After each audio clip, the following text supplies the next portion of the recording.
Varath Station's atmospheric processing division occupied the lower technical levels of the station's infrastructure wing. The mechanical spaces that the station's environmental systems required, and that the station's spatial planning allocated with the specific priority hierarchy that infrastructure received. Essential function, adequate space, no aesthetic consideration. The division's working environment was the environment that essential but invisible systems produced for the people who maintained them. Functional lighting, conduit-lined corridors, the ambient hum of equipment performing the continuous work of keeping the station's atmosphere within the parameters that its mixed-species population required for survival. The environment was not unpleasant. The environment was not pleasant. The environment was, like all infrastructure environments, simply there, the mechanical reality that civilization depended on, and that civilization's resource allocation treated with the consistent underinvestment that essential but invisible things received, because their essentialness was only noticed when they stopped working, and their invisibility meant that no one noticed when they were working correctly, which was a condition that the people maintaining them worked very hard to maintain. Myra Velsoren was at her station in the primary atmospheric processor's monitoring bay, performing the calibration review that the station's environmental maintenance schedule required at the start of each operational cycle. The review was routine, a systematic assessment of the atmospheric processor's output parameters against the specifications that the station's mixed-species population required, the Calithi respiratory requirements, and the human respiratory requirements, and the careful balance between the two that the processor maintained through the calibration that Myra's review verified. The review was her work. The work was what she was good at. The work was, in the specific and limited space that the work occupied, the domain where what she was good at mattered and where what she was, her height, her size, the physical characteristics that her culture used to determine her worth, did not. She was 25. She occupied her station with the efficient, practiced precision of someone whose relationship with the workspace was defined by competence, and whose competence was the thing she controlled, the one variable in her life's equation that she could optimize when the other variables, the ones determined by genetics and measured by a culture whose measurements she could not alter, were fixed at values that the optimization of competence could not change. She was 4 feet tall. The height was not an approximation. It was the specific, measured, documented reality that her medical records contained, and that her culture's social assessment framework used as the primary input for the calculations that determined her social position, her partnership eligibility, and the fundamental evaluation of her worth that every Calithi she encountered performed automatically, unconsciously, in the first moment of meeting her. The evaluation's conclusion written in the way their eyes adjusted downward, and in the microscopic recalibration of their attention that the adjustment produced. 4 feet in a species whose female average was 5'8". The differential was not subtle. The differential was 20 inches. A gap that placed her not in the lower range of normal variation, but below the range entirely, in the territory that the culture's height status framework classified as deficient, the biological designation that carried social consequences, so comprehensive that the designation and the consequences had merged into a single experience. Being small was being less, and being less was the condition that her culture had assigned to her at birth, and that every subsequent year had reinforced. Her frame was proportional to her height, fine-boned, delicate, the physical architecture of a body that was small in every dimension, and that carried its smallness with the particular quality that her culture interpreted as deficiency, and that a different interpretive framework might have interpreted as precision. Her skin was pale silver-violet, the lighter Calithi pigmentation that her genetics produced, carrying the soft luminosity that the atmospheric monitoring bay's utilitarian lighting caught and softened. Her features were fine, delicate, carrying the angular calithy architecture in a smaller scale that produced a face whose proportions were, if you were not evaluating them through a framework that demanded larger scale, striking in their precision. Her eyes were large amber gold, the standard calithy coloring, but proportionally larger in her smaller face, producing the visual emphasis that large eyes in a small face created, and that her culture classified as disproportionate, and that human visual perception would, when the human visual perception encountered them, classify differently. Her bioluminescent patterns, the chromatic displays along her temples and jaw that communicated emotional state, were maintained in the muted, controlled register that she had developed as a survival skill. Muted displays communicated less. Communicating less meant exposing less. Exposing less meant providing less ammunition for the assessments that exposure invited. The control was not natural. It was practiced, the learned management of a biological system that was designed for honest, involuntary expression, and that she had trained into restraint because honest expression in a body that was already evaluated as insufficient invited additional evaluation of the emotions the body produced. And additional evaluation was additional opportunity for the conclusion that the evaluation always reached. Her hair was dark copper, the standard calithy coloring, kept in the practical arrangement that her work required, and that she maintained with the specific attention that people applied to the aspects of their appearance they could control when the aspects they could not control defined how they were seen. She was wearing the station's standard technical uniform, the working attire that the infrastructure division provided, and that fit her with the approximate accommodation that standard-issue clothing provided for a body whose dimensions were outside the standard range. She was, by every metric except the one her culture cared about most, excellent at her job.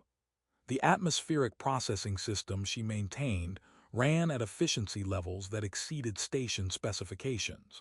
Her calibration methodology, the specific approach she had developed for optimizing the mixed species atmospheric balance, produced results that the division's performance metrics consistently flagged as above standard. She was competent in the way that people who had invested everything in their competence were competent. Thoroughly, precisely, with the dedication that compensation produced when the thing being compensated for was the feeling that competence was the only domain where you were permitted to be enough. Joel Brannock worked in the Power Systems division adjacent to her section, and the adjacency produced the proximity that 3 weeks of observation had converted into the specific, detailed, private knowledge that sustained attention built when the attention was motivated by interest, and the interest was motivated by attraction, and the attraction was motivated by the particular qualities that Joel possessed and that Myra found compelling despite, because of the certainty that the finding was futile. He was 30. He was 6'2", a height that placed him in the tall range of human variation, and that produced, when he was in Myra's proximity, a differential of 26 inches that her culture's framework would have classified as grotesque incompatibility, and that her private, unsanctioned assessment classified as something else, the specific physical quality that his height and her height produced when they were in the same space, a differential that she found, against every instruction her culture had provided. Not grotesque, but appealing in a way that she did not have a framework for because the framework she had been given contained no category for finding a height differential appealing, and the category's absence meant that the finding existed outside the framework, in the territory where her honest responses lived when the framework could not contain them.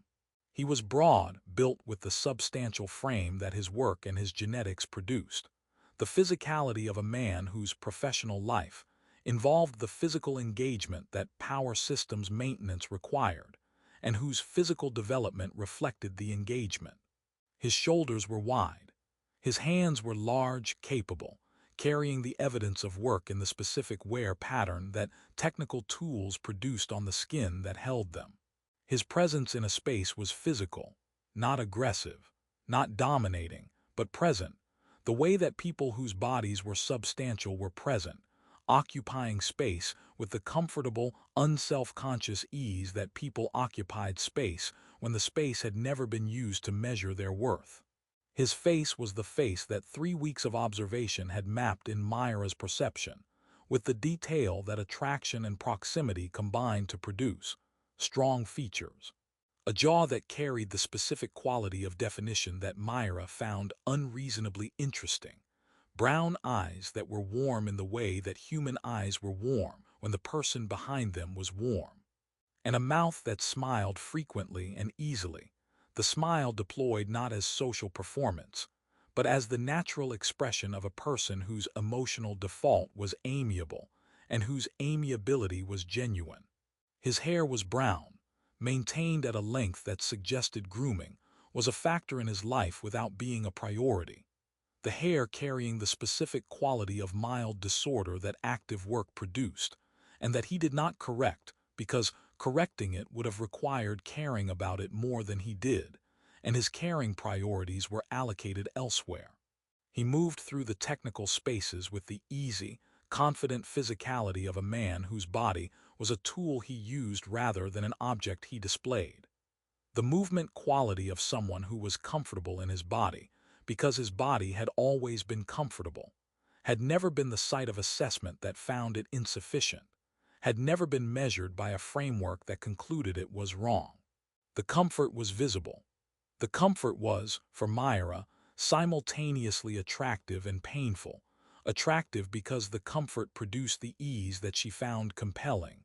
Painful because the comfort was the evidence of a life that had never contained the measurement that her life was organized around. He knew her name. He greeted her when their section's work created proximity, the casual, warm greeting that human social interaction defaulted to, the hey.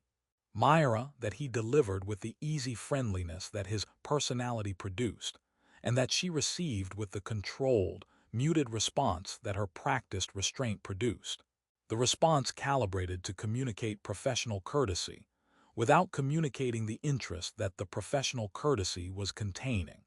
Because communicating the interest would invite the evaluation, and the evaluation would reach the conclusion, and the conclusion would be the rejection that the conclusion always was. He had asked her about her calibration methodology once, 2 weeks ago.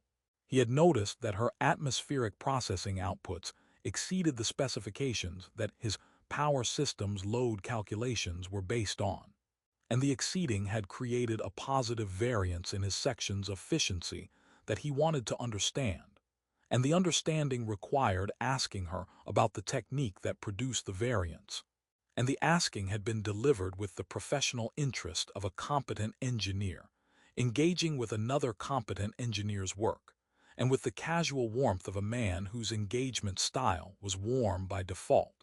The asking was the moment. The asking was when the general interest consolidated into specific want.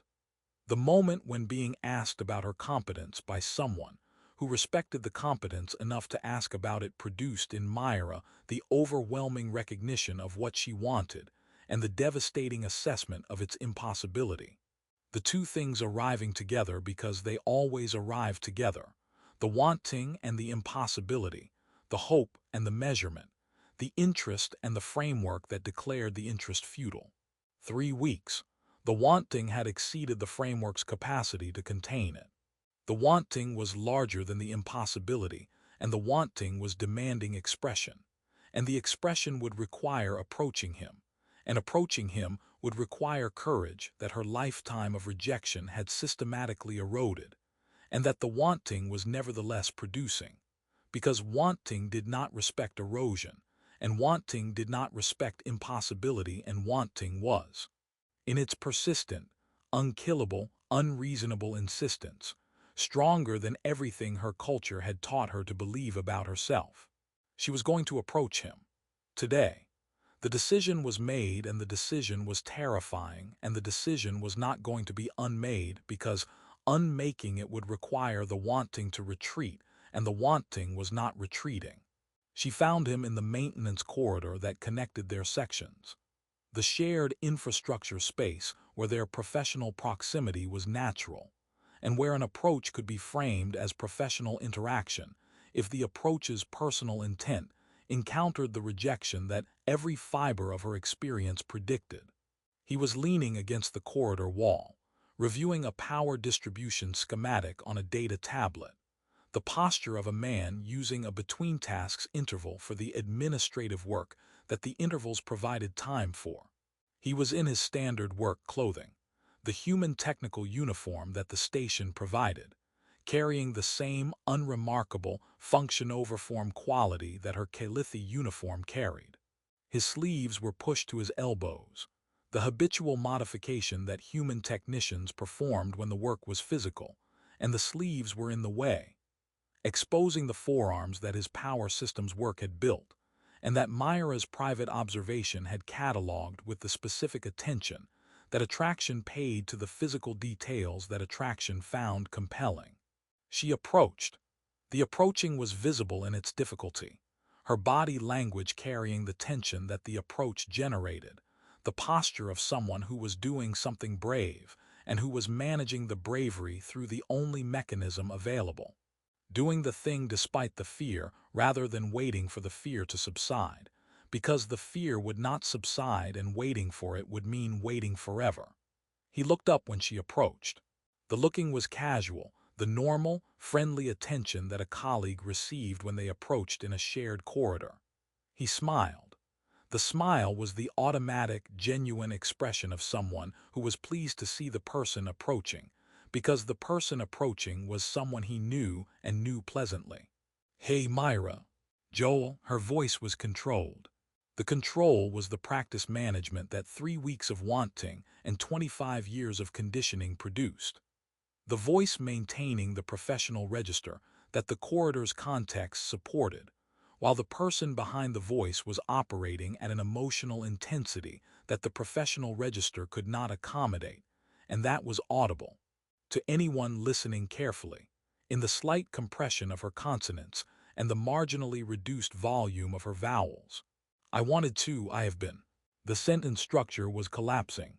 The carefully prepared phrasing that she had rehearsed, the approach script that she had constructed during 3 weeks of observation, and that was designed to communicate interest while preserving the professional framework that would absorb the rejection, was failing under the weight of the actual moment. The script's rehearsed composure encountering the real person and the real proximity and the real wanting, and the composure breaking because composure was a structure, and the wanting was larger than the structure, and the structure was not holding. "I wanted to tell you that I find you." She stopped. She looked at him. She looked up at him. The 26 inches of differential requiring the upward gaze that her culture read as submission, and that she was performing not in submission but in courage.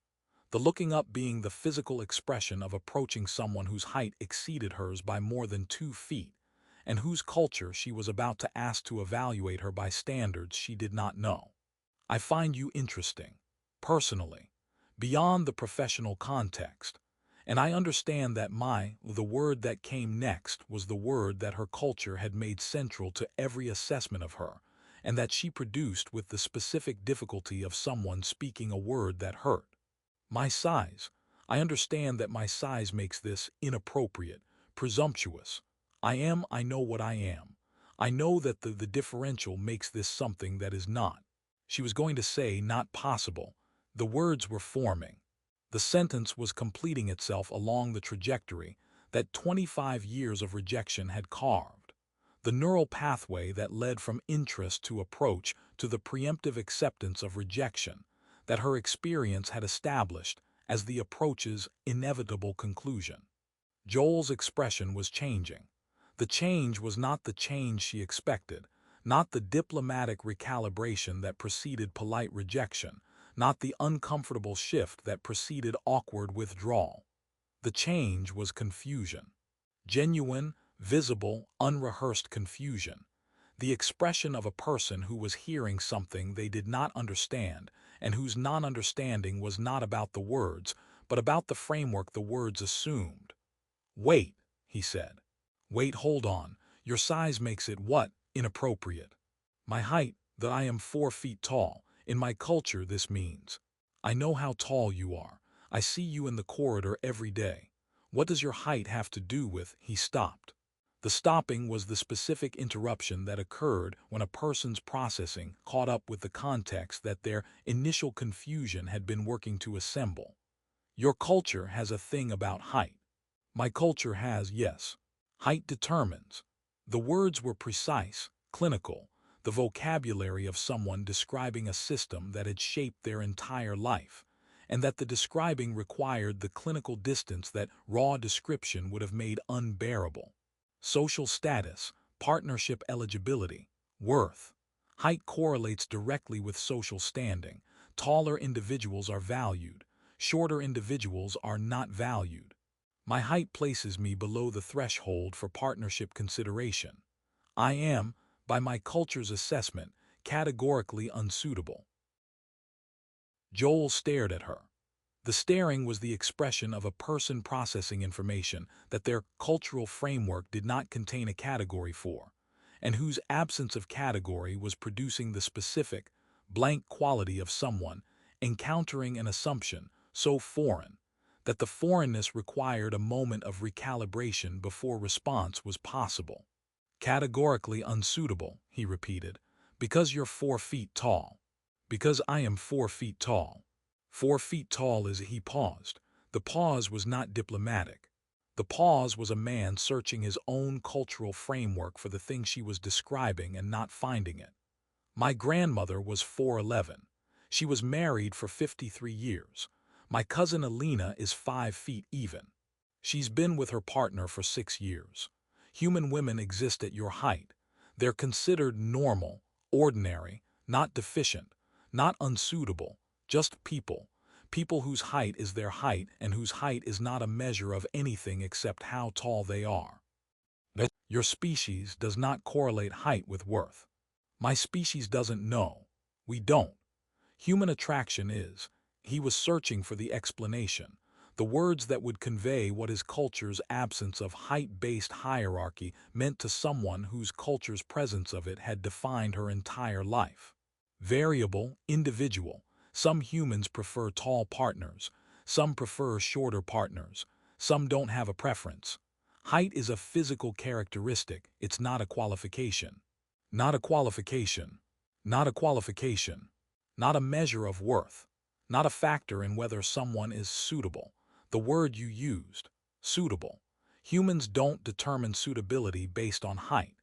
We determine suitability based on, he gestured, the gesture of a person whose verbal capacity was being exceeded by the concept they were attempting to convey. On the person, on whether we find the person interesting, compelling, someone whose company we value. The person's height is present, observable, not evaluative. Myra stood in the maintenance corridor and processed information that her 25 years of conditioning had not prepared her to receive. The processing was not smooth. The processing was the cognitive equivalent of a system, encountering input that its architecture was not designed to handle, the framework that her culture had installed, the framework that organized her self-understanding around the central fact of her height's inadequacy, receiving data that contradicted its core premise. And the contradiction was not a minor adjustment, but a fundamental challenge to the framework's validity. His species did not correlate height with worth. The statement was not a diplomatic kindness. The statement was a description of a cultural reality, an entire civilization, billions of people, whose social architecture did not contain the equation that her civilization treated as foundational. Height equals value. The equation did not exist for them. The equation was not a universal truth that all civilizations recognized, but a local construction that her civilization had built, and that she had been taught to believe was physics rather than opinion. "You're telling me," she said, and her voice had changed, the controlled, muted register giving way to something thinner, more exposed, the voice of someone whose emotional processing was producing output that the control could not contain. "That in your culture, my height would not, that I would not be. You would be a person who is 4 feet tall. That's it. That's the full assessment. Person, 4 feet tall, end of evaluation. Joel's voice was steady, the straightforward sincerity of someone who was reporting facts that he considered obvious, and that the reporting was making him increasingly aware were not obvious to everyone. The assessment would continue with, is the person interesting? Is the person someone whose company I enjoy? Is the person someone I find attractive? And those assessments would be based on the person, on you, specifically on your specific qualities, not on a measurement. My specific qualities. Your calibration methodology is the most elegant atmospheric optimization I've seen in 3 years of infrastructure work. You solve problems with a precision that I notice.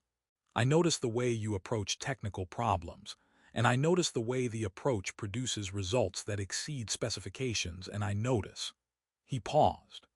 The pause was the specific interruption that occurred when a person's honesty was approaching territory that the honesty's momentum made inevitable, and that the territory's personal significance required a moment's acknowledgement before the honesty continued. I notice you, the person who does excellent work and who has a quiet way of being in a space that is compelling. I notice that. I have been noticing that. Your height is observable and irrelevant. Observable and irrelevant. Observable and irrelevant. Like the corridor is approximately 2 meters wide, I observe that. It's irrelevant to whether the corridor is a good corridor. You are approximately 4 feet tall. I observe that.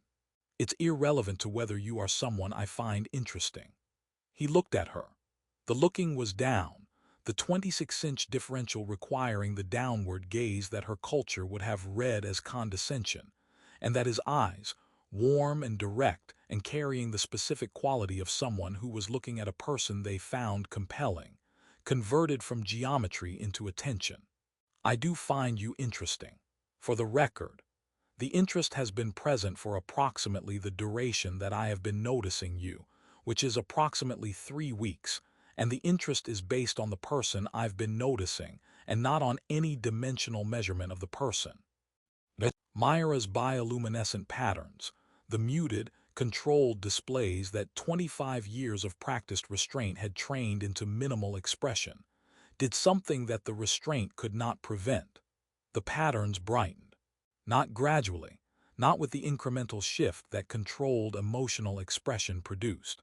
The brightening was sudden, a cascade of warm gold along her temples, bright copper flooding the line of her jaw, the involuntary, honest chromatic output of an emotional response that exceeded the restraint's capacity to manage it, and that the exceeding produced because the emotion was too large for the container that 25 years of management had built. The emotion was the specific, devastating experience of being seen. Not being seen in the visual sense. She had been visually observed her entire life, the observation always producing the evaluation that the observation's purpose was. Being seen in the sense that mattered, the sense in which a person looked at you, and the looking was not measurement but attention, not assessment but interest, not the evaluation that concluded insufficient, but the recognition that concluded person, and that the conclusion was all the framework required. You find me interesting, she said, and the words were not a question but the repetition that verification required. The act of saying the thing out loud to confirm that the thing had been said, and that the saying was real, and that the real was not the temporary distortion that hope sometimes produced when hope was desperate enough to hallucinate. I find you interesting. I find your work exceptional. I find your quiet precision appealing. And I would like to, he made the gesture again, the physical expression of a man whose verbal capacity was working hard and whose physical communication was supplementing the verbal's shortfall. I would like to have dinner with you. If the height thing isn't, if your culture's thing about height means that you wouldn't want to. My culture's thing about height, Myra said, and the words carried a weight that the word's content did not fully explain. The weight of 25 years of a thing, and the thing's authority and the authority's reach and the reach's damage. My culture's thing about height told me that approaching you was futile, that expressing interest was presumptuous, That a person of my stature has no basis for expecting, she stopped. The stopping was not the failure of composure. The stopping was the decision to stop building the sentence along the trajectory that her culture had paved, and to build it instead along the trajectory that his words had opened. Yes, dinner. I would like dinner. Yeah, yes. Joel smiled.